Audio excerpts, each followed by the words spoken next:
नमस्कार, देश की बात में आपका स्वागत है। टोटका भी कई बार किसी को बहुत फलता है और इस सिलसिले में नरेंद्र मोदी का कोई जोड़ नहीं। अब आप पूछेंगे भी ये बड़ी अटपटी सी बात है, टोटका नरेंद्र मोदी को फलता है। हाँ, 2014 जनवरी की कोई तारीख थी। दिल्ली में अच्छी सर्दी पड़ रही थी। कांग्रेस मुख्यालय 24 अकबर रोड के बाहर गहमा गहमी थी, कुछ कार्यक्रम होगा वहाँ।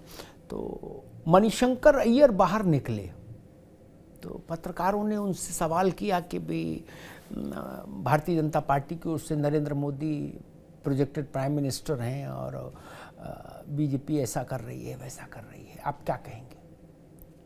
मणिशंकर अय्यर ने कहा कि मेरी बात लिखकर रख लीजिए, नरेंद्र मोदी जिंदगी में कभी प्रधानमंत्री नहीं बनेगा कि नहीं बनेगा, नहीं बनेगा, 3 बार बोला उन्होंने। यहीं तक बात खत्म नहीं हुई, टोटका तो अब आगे आएगा। मणिशंकर अय्यर ने कहा कि इतना हो सकता है कि वो अगर चाय बेचना चाहे मोदी, तो हम यहाँ कांग्रेस दफ्तर के बाहर उसको थोड़ी सी जगह दे सकते हैं, वहां वो चाय का स्टॉल लगा के चाय बेच ले। तब तक भाजपा का प्रचार अभियान बस सो चल रहा था, कोई बहुत तूफानी नहीं था। अय्यर इधर ये बोले, उधर भाजपा के प्रचार अभियान ने रॉकेट लॉन्चर जैसी गति पकड़ ली। 500 जिलों में कई हजार चाय पर चर्चा हो गए। प्लान कर ली भाजपा ने, देश भर में चाय चाय चाय कर दिया। और मोदी जी जहां जाए वहां कहें भाई मैं तो गरीब आदमी हूं, चाय वाला हूं, कांग्रेस कह ही रही है। उसका नतीजा ये हुआ कि भारतीय जनता पार्टी अपने जीवन काल का सर्वाधिक स्कोर लेकर 14 के लोकसभा चुनाव में जीतकर आ गई। मोदी प्रधानमंत्री हो गए। 282-87 अगर मैं सही याद कर पा रहा हूं, मतलब 280 से ऊपर थी संख्या में थोड़ा। उसके बाद 2019 आया। लोगों को लगा कि भाई 5 साल की सरकार है, एंटी इनकम्बेंसी भी होती है। लेकिन मुझे लग रहा है कि वो टोटके का मामला यहां भी आया। इस बार अय्यर नहीं आए तो इस बार राहुल गांधी आए और राहुल गांधी ने मंच पर खड़े होकर कहा कि चौकीदार चोर है। उन्होंने चाय वाला बोला था तो 280 से ऊपर आई। इन राहुल गांधी ने बोला चौकीदार चोर है तो उसका नतीजा हुआ 303, 300 पार। कुछ नजूमी लोगों ने कहा कि अग्निहोत्री जी ये भी टोटका है, ये जान लीजिए। कहा मोदी को जब आप गाली देंगे, जिस भी चुनाव में मोदी को गाली देंगे, उस चुनाव के परिणाम में पिछले से ज्यादा शक्ति के साथ मोदी आएगा। मैंने कहा इसकी जरा विवेचना करूं, ये 2 बात तो ठीक है। तो याद आया मोदी गुजरात दंगों के बाद मामला बड़ा विचित्र था, तनाव था राजनीति में भी और समाज में भी। सोनिया जी गई गुजरात और उन्होंने कहा मोदी को मौत का सौदागर। मोदी बम्पर जीते और ऐसा जीते कि फिर उसके बाद कभी हारे ही नहीं गुजरात में। फिर जीतते ही जीतते गए। वो सरकार में तब तक रहे जब तक प्रधानमंत्री होकर दिल्ली नहीं आ गए, तब तक मुख्यमंत्री रहे। यानी सोनिया जी, अय्यर जी, राहुल जी, 3 लोग मोदी जी को विजयी बनाने में अपना अमूल्य, बहुमूल्य, अतुलनीय योगदान दे चुके हैं, इस टोटके को अगर माने तो। अब लोग कह रहे हैं कि भाई 24 के लिए भी कोई टोटका आना चाहिए। हालांकि भाजपा के जो इनसाइडर हैं उनको कांग्रेस के नेताओं की क्षमता पर पूरा भरोसा है कि वक्त पर जब वो वक्त आएगा तो वो लोग ऐसा कोई ना कोई कारनामा करेंगे जो मोदी के लिए टोटका हो जाए। शुक्रवार बृहस्पतिवार को, हालांकि अभी तो 24 दूर है, लेकिन फिर भी शुरुआत हो गई। इब्तिदाए इश्क है, रोता है क्या, आगे आगे देखिए होता है क्या। तो कांग्रेस के राष्ट्रीय अध्यक्ष मल्लिकार्जुन खड़गे ने बृहस्पतिवार को कर्नाटक की एक रैली में मोदी को जहरीला सांप बता दिया। बायवेला मचा तो उसमें सफाई देनी हुई उनको कि भाई हमने कांग्रेस भाजपा के लिए कहा था, पार्टी के लिए, मोदी जी के लिए व्यक्तिगत नहीं कहा। लेकिन भाजपा ही कह रहे हैं कि भाई साहब मिल गया टोटका, हो गया काम इस बार भी। चाय वाला नहीं, मौत का सौदागर, चाय वाला, चौकीदार चोर है और जहरीला सांप, बोले हो गया काम, 24 का भी हो गया। क्या सच में ऐसा है कि 24 का भी काम हो गया? लेकिन हां, ये बात सच है कि मोदी के चुनावी जीवन को आप देखिए, गुजरात से लेके यहां तक जिस भी चुनाव में मोदी को व्यक्तिगत स्तर पर टारगेट किया गया, उस चुनाव में मोदी पिछले चुनाव से ज्यादा बड़ी ताकत और शक्ति के साथ वापस आए हैं। देख लीजिए, मोदी को आपने कटघरे में खड़ा किया।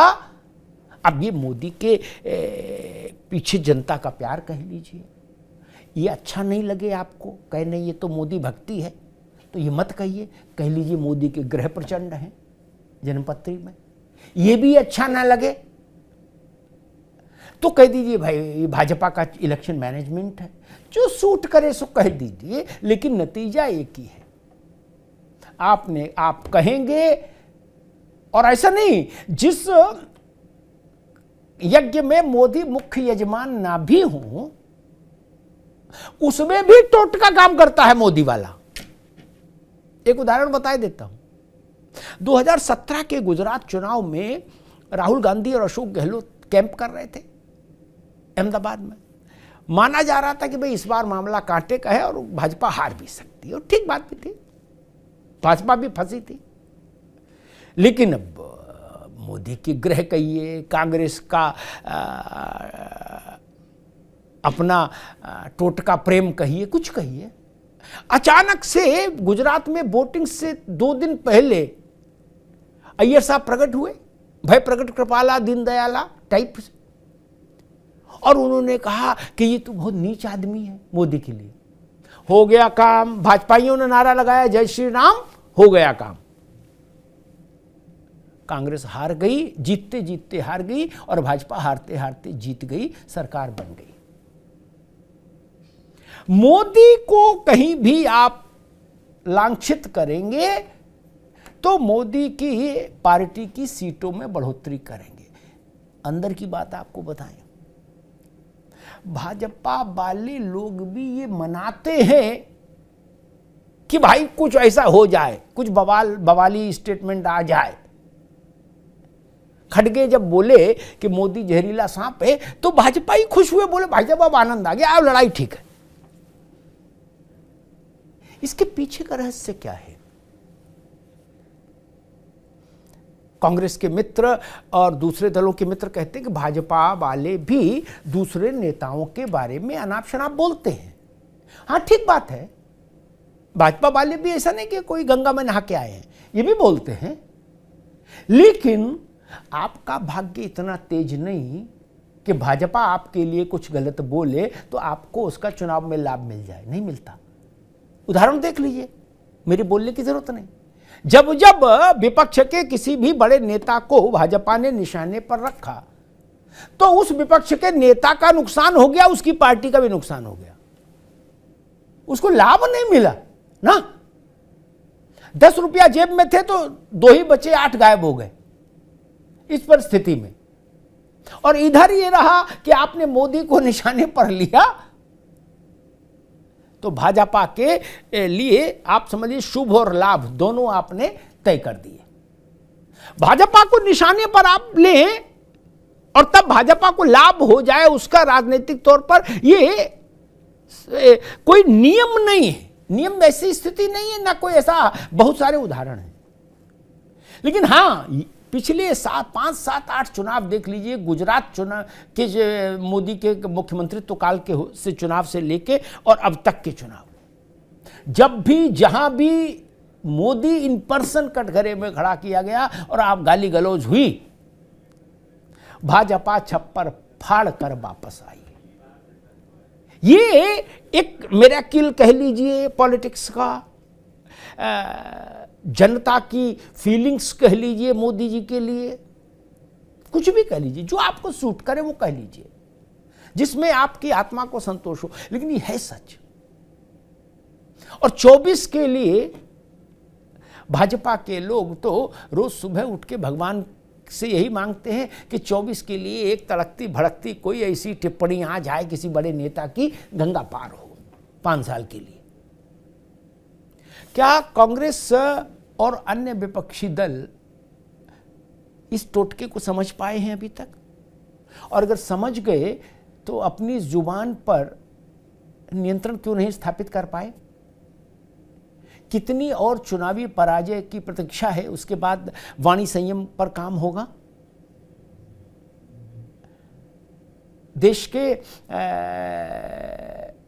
चुनावी इतिहास की अगर समीक्षा कांग्रेस कर रही होती तो उसने बहुत पहले फैसला ले लिया होता कि मोदी को व्यक्तिगत स्तर पर आरोपित नहीं करेंगे, भाजपा को कटघरे में खड़ा करेंगे।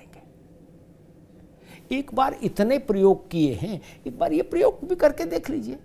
मोदी को कटघरे में खड़ा करने के प्रयोग तो हर बार असफल हुए और भाजपा को उसका चक्रवृद्धि ब्याज की तरह लाभ मिला।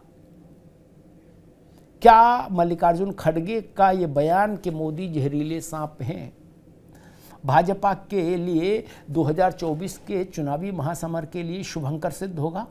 एक बड़ा सवाल है, लेकिन अब भविष्य के गर्भ में है। हाँ, अतीत के अनुभव बताते हैं कि मोदी जी को मुस्कुराने का अवसर है खड़गे जी की इस टिप्पणी के बाद। धन्यवाद।